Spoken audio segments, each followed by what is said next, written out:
بسم اللہ الرحمن الرحیم الحمد للہ رب العالمین والصلاة والسلام علی سید الانبیاء والمرسلین اما بعد۔ محترم سامعین و ناظرین، امام مسلم اپنی سند کے ساتھ حضرت یحییٰ بن یعمر سے روایت کرتے ہیں، فرماتے ہیں کہ حضرت یحییٰ کہتے ہیں کہ تقدیر کا جس نے سب سے پہلے انکار کیا وہ معبد جہنی نام کا ایک شخص تھا جو کہ بصرہ میں رہتا تھا۔ فرماتے ہیں کہ میں ایک مرتبہ اپنے ساتھی کے ساتھ حج یا عمرہ کی غرض سے آئے ہوئے تھے، تو ہم نے سوچا کہ اگر حضور کا کوئی صحابی مل جائے تو ہم ان سے تقدیر کے متعلق پوچھیں گے۔ تو فرماتے ہیں کہ ہمیں حضرت عبداللہ ابن عمر رضی اللہ تعالی عنہ دکھے، تو میں اور میرا ساتھی ہم ان کے پاس گئے اور ان کو اپنے حلقے میں لے لیا، ایک نے دائیں جانب سے دوسرے نے بائیں جانب سے۔ تو ہم نے ان سے عرض کی کہ ایک شخص ہے جو کہ کلمہ پڑھتا ہے، مسلمان ہے، لیکن وہ تقدیر کا انکار کرتا ہے۔ وہ یہ کہتا ہے کہ جو کچھ بھی دنیا میں وقوع پذیر ہوتا ہے وہ اللہ تعالیٰ کے علم سابق کے بغیر ابتداءً ظہور میں آتا ہے۔ تو حضرت عبداللہ ابن عمر رضی اللہ تعالی عنہ نے ارشاد فرمایا اذا لقیت اولئک فاخبرہم انی بریء منہم وانہم براء منی۔ آپ نے فرمایا کہ جب ان سے ملاقات ہو، ان سے ملنا، تو انہیں کہنا کہ بے شک میں ان سے بری ہوں اور وہ مجھ سے بری ہے۔ والذی یحلف به عبداللہ بن عمر لو ان لأحدہم مثل احد ذہبا فانفقہ ما قبض اللہ منہ حتی یؤمن بالقدر۔ آپ نے فرمایا قسم ہے اس ذات کی، عبداللہ ابن عمر حلفیہ کہتا ہے کہ اگر احد پہاڑ جتنا سونا وہ خیرات کر دے اور اللہ تبارک و تعالیٰ اس کے اس عمل کو قبول اس وقت تک نہیں فرمائے گا جب تک کہ وہ تقدیر پر ایمان نہ لے آئے۔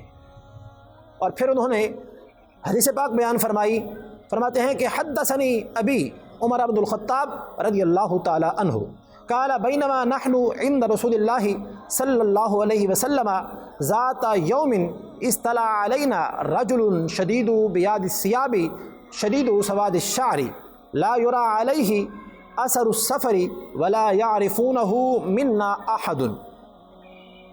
فرماتے ہیں کہ نبی پاک صلی اللہ تعالی علیہ وآلہ وسلم کے پاس ہم بیٹھے ہوئے تھے،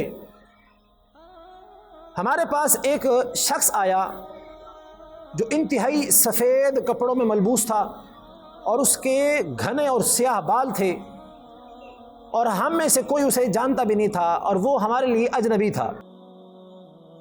حتی جلس الی النبی صلی اللہ علیہ وسلم فاسند رکبتیہ الی رکبتیہ ووضع کفیہ علی فخذیہ، حتیٰ کہ وہ نبی پاک علیہ السلام کے سامنے بیٹھ گیا اور اپنے گھٹنوں کو رسول اللہ صلی اللہ تعالی علیہ وآلہ وسلم کے گھٹنوں کے ساتھ ملا دیا، اور اپنے ہاتھوں کو اپنی رانوں پر رکھ کر بادب ہو کر، جس طرح شاگرد استادوں کے سامنے بیٹھتے ہیں اسی طرح بیٹھ گیا اور کہا یا محمد اخبرنی عن الاسلام، یا محمد صلی اللہ تعالی علیہ وسلم مجھے اسلام کے متعلق بتائیے۔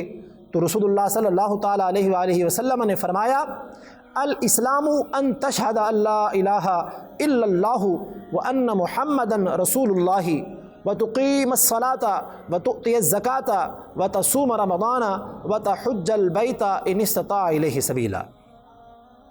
آپ نے فرمایا اسلام یہ ہے کہ تو گواہی دے اللہ کے علاوہ کوئی عبادت کے لائق نہیں اور محمد صلی اللہ تعالی علیہ وآلہ وسلم اللہ کے رسول ہیں، اور تو نماز قائم کر، زکوٰۃ ادا کر اور رمضان کے روزے رکھ، اور اگر بیت اللہ کا حج کرنے کی استطاعت رکھتا ہے تو بیت اللہ کا حج کر۔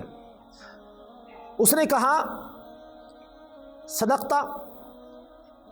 حضرت عمر کہتے ہیں فعجبنا لہ یسألہ ویصدقہ، ہمیں بڑا تعجب ہوا کہ سوال بھی خود کرتا ہے اور تصدیق بھی خود کرتا ہے. آگے پھر انہوں نے دوسرا سوال کیا فاخبرنی عن الایمان، یا رسول اللہ مجھے ایمان کے متعلق خبر دیجیے. تو حضور نے فرمایا ان تؤمن باللہ وملائکتہ وکتبہ ورسلہ والیوم الآخر وتؤمن بالقدر خیرہ وشرہ. حضور نے فرمایا کہ تو اللہ پر، اس کے فرشتوں اور اس کے رسولوں پر اور اس کی کتابوں پر اور آخرت کے دن پر ایمان لیا، اور اچھی اور بری تقدیر پر ایمان لیا. تو اس نے کہا صدقتا. پھر اس نے آگے سوال کیا فاخبرنی عن الاحسان، یا رسول اللہ احسان کے متعلق مجھے بتائیے. تو حضور نے فرمایا ان تعبد اللہ کأنک تراہ فإن لم تکن تراہ فإنہ یراک، کہ تو اللہ کی عبادت اس طرح کر گویا کہ تو اللہ کو دیکھ رہا ہے.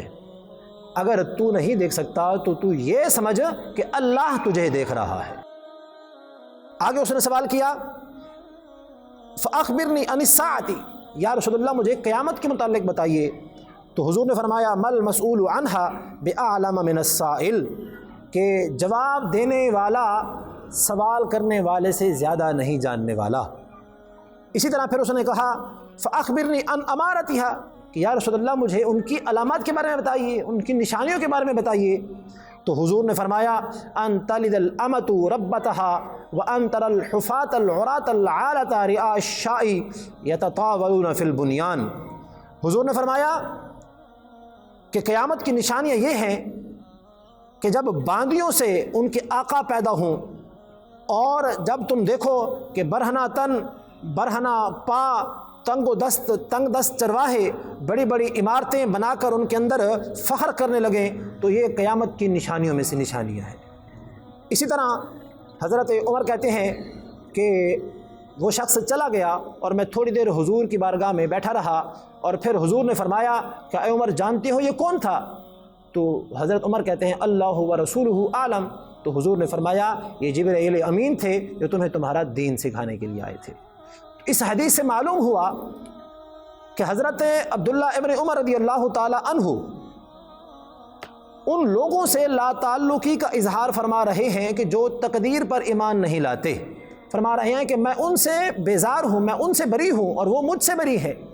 تو اس حدیث سے معلوم ہوا کہ بد عقیدہ لوگوں سے محبت کرنا، ان کے ساتھ دوستی رکھنا، یہ دین اسلام کے اندر درست نہیں ہے، حرام ہے. تو آج ہمارے کئی لوگ، صرف فقہا نے یہاں تک اجازت دی ہے دین کے اندر یہ ہے کہ آپ ان کے ساتھ دلی لگاؤ اور دلی تعلق کے بغیر ان کے ساتھ کاروبار کر سکتے ہیں، لیکن ان کے ساتھ محبت کی پینگیں بڑھائیں، ان کے ساتھ دوستیاں لگائیں، تو یہ درست نہیں ہے. یہ احادیث کے بھی خلاف ہے اور قرآن مجید کی تعلیمات کے بھی خلاف ہے. تو دعا ہے کہ اللہ تبارک و تعالی ہمیں نبی پاک علیہ الصلوۃ والسلام کی احادیث طیبہ پر عمل پیرا ہونے کی توفیق نصیب فرمائے. آمین ثم آمین. وآخر دعوانا ان الحمد للہ رب العالمین.